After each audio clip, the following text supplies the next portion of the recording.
De volta com o Papo Mãe, nossa conversa agora é sobre medos, os medos dos nossos filhotes.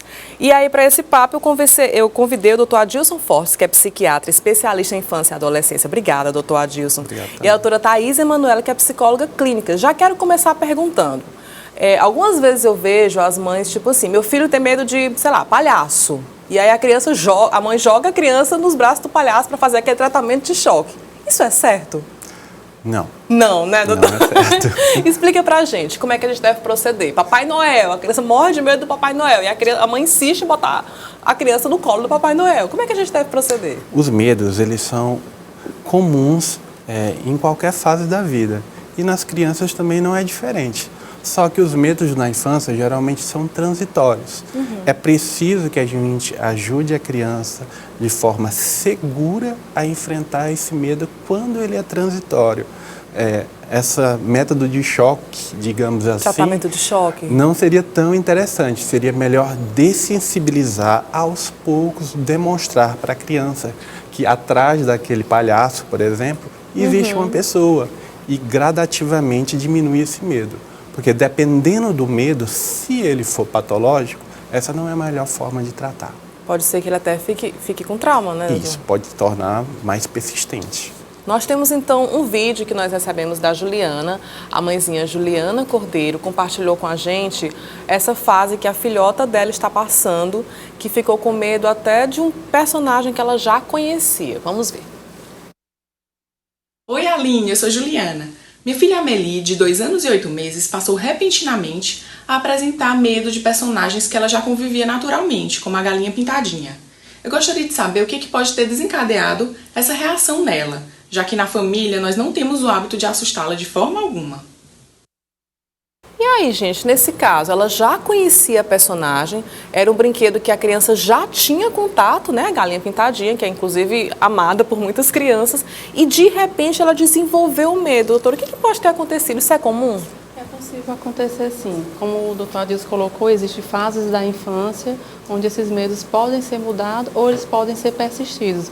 Mesmo no momento em que a criança, por exemplo, já tinha um contato com a galinha pintadinha e era prazeroso para ela, é preciso entender se existiu algum fator ou algum contexto na família ou nessa própria passagem desse programa com algum determinado tema ou associado a algum outro objeto nesse programa da galinha pintadinha que pode ter despertado ali nela. De repente pode ter sido um vídeo que tem algum personagem que ela ficou com medo? Justamente, pode ter, naquele momento que a galinha pintadinha se tornou um objeto de prazer, né, um objeto de satisfação, de alegria para a criança, depois, né, no meio ali daquele programa, pode ter tido algum personagem, algum animal, né, algum monstro em si que associou e ali com certeza se transformou em um objeto de medo. Nesse caso, como é que a mãe deve proceder? É importante destacar que a família ela precisa ser orientada, porque esse momento que ela tem esse medo e é colocado para ela essa exposição de forma abrupta, né,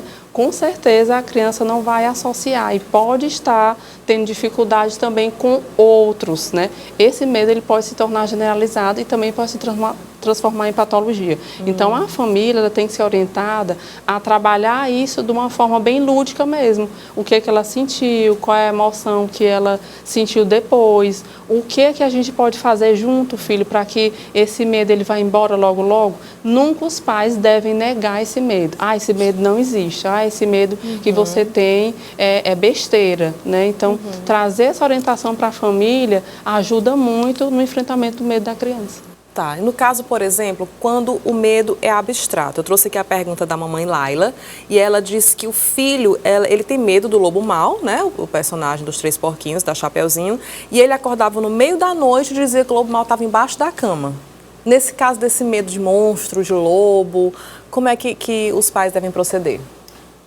No caso de as fobias, né, quando é um medo que persiste por mais de 6 meses, uma fobia específica, no caso abstrato, né, monstros ou o bicho-papão, ou então no caso dele o lobo mau, tem que ver qual a situação que a exposição e através de um fenômeno de modelagem, não é isso?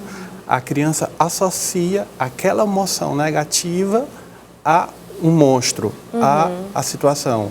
Então tem que ver o que está acontecendo. Se é só um medo específico, o que foi aconteceu e a criança acordou no meio da noite, está com muito medo, tranquilidade, mostrar que o adulto, o vínculo de segurança está do lado e tentar manejar isso da melhor forma possível. Essa informação que o senhor nos passou é muito importante, observar o período desse medo. Se 6 meses pode ser aquele medinho temporário, medo do jacaré, medo do bicho-papão, depois a criança tende a esquecer, né? E aí se persistir depois dos 6 meses, ela já deve procurar uma ajuda? Isso. Então, aquele medo que é a intensidade, a frequência e a gravidade e o grau de prejuízo que tem na vida da criança vão indicar se o medo se tornou um medo patológico e se esse medo patológico é um transtorno psiquiátrico. Se for um transtorno psiquiátrico, a indicação de um tratamento. Perfeito. Mostrou-se que o tratamento mais eficaz é a associação de psicoeducação, psicoterapia, no caso a mais indicada é a cognitivo-comportamental, e nesses casos mais extremos é indicado que a farmacoterapia, o tratamento farmacológico. Então, nesses casos mais graves, nós fazemos uso de algumas medicações aprovadas para a faixa etária de cada criança. Tá, a próxima pergunta da mamãe Leia, ela fala que o filho dela, ele tem medo de escuro e de ficar só. Ele, apesar de já ter 9, 10 anos, né, vai fazer 10 anos agora, ele não vai só à cozinha, não vai só ao banheiro, ele está naquela fase de ficar só. Nesse caso, como é que a gente deve proceder? É muito importante que a mãe seja essa figura de apoio, né? Mãe ou cuidador, para que a criança sinta essa segurança, para que aquele medo ela não veja como se sentindo uma criança ridícula, uma criança medrosa, porque tendencia-se muito a esses rótulos. Ah, não vai ali para aquele corredor, não vai ali para aquele espaço, porque você já é uma criança medrosa, né? E vai paralisando e vai aumentando os comportamentos realmente aversivos daquela criança, Mas e tendo a dificuldade caso, do enfrentamento, pronto, né? Nesse caso, a mãe tem que ir com a criança para todo lugar? Tipo assim, só vai para o banheiro se for com a mãe? Como é que a gente deve proceder? Ela não, pode, vai dessa vez? Como é que a gente ela faz? pode realmente, como eu falei, com essa relação de segurança com o filho, de estar fazendo determinadas distâncias. Ah, eu estou aqui na sala, eu quero que você vá ali na cozinha, pegar alguma coisa para mim. Mas sabe que qualquer coisa, você sabe que sua mãe está aqui na sala, né? Enquanto que ele vai na cozinha sozinho, né? Nesse processo de enfrentamento, né?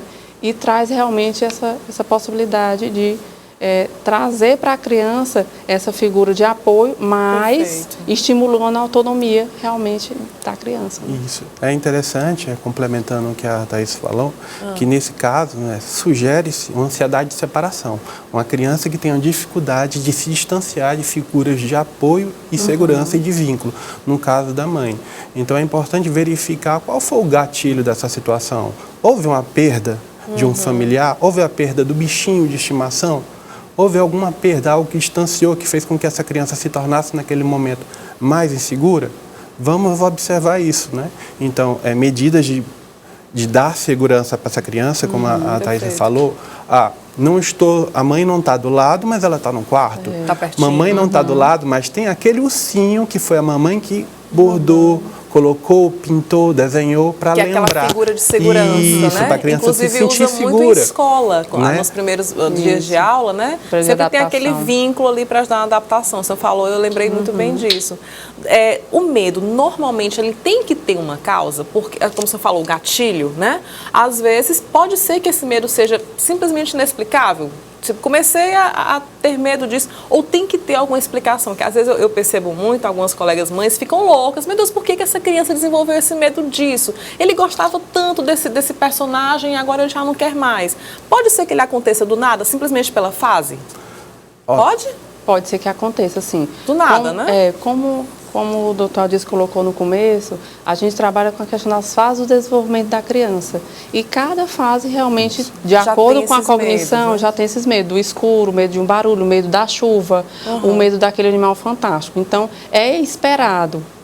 E a família tem que entender que ela, enquanto família, também tem os seus próprios medos, né? E faz parte realmente das nossas emoções. Então, pode acontecer que não tinham medo no começo e depois desenvolve. Sim. Agora, com certeza, é importante observar os fatores que estão levando para uma persistência daquele medo. Se está comprometendo o estudo, se está comprometendo as relações sociais, se está comprometendo as outras instâncias da vida da criança. Aí a gente realmente tem que prestar mais atenção. Recursos para isso. Por exemplo, a criança está com medo de jacaré.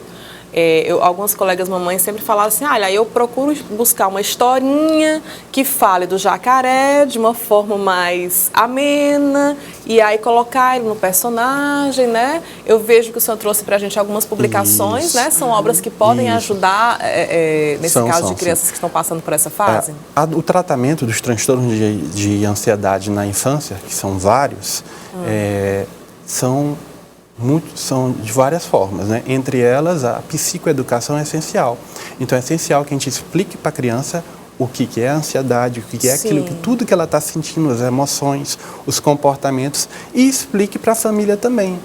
E, nesse processo, a gente indica algumas leituras, tanto para orientar a família, como também para que a família leia com a criança. Pode mostrar aqui, então, eu posso mostrar aqui esse livro dessa série, O que você fazer quando você se preocupa demais. Então, né, são livros que orientam de uma forma lúdica como tratar o medo. Compara o medo aqui, nesse caso, a um pé de tomate, um tomateiro. E aí tem vários outros medos, tem vários outros, quando né? Você tem medo você reclama demais, quando você tem manias. Tem esse outro aqui, ó, o elefante que estava com medo. Ah, tá. Essa serve para publicação, crianças mais inclusive, novas. que eu já vi até naquelas feirinhas de livros, né? São histórias que, Super de uma forma lúdica, explica para a criança o que é o medo, que ele é comum, que ele acontece, o que você pode fazer, você pode procurar um adulto.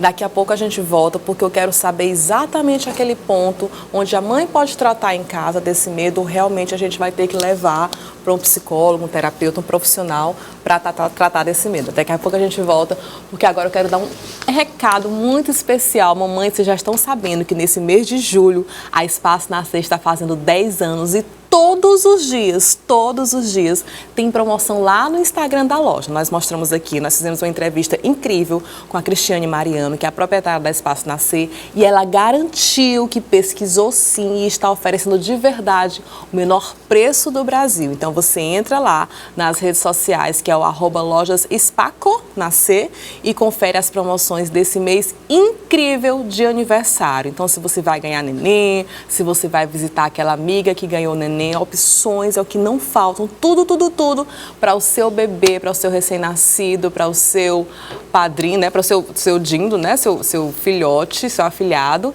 como nós já mostramos aqui no primeiro e no segundo bloco, tá bom? A gente volta daqui a pouco para falar mais sobre medos nos nossos filhos. Até já!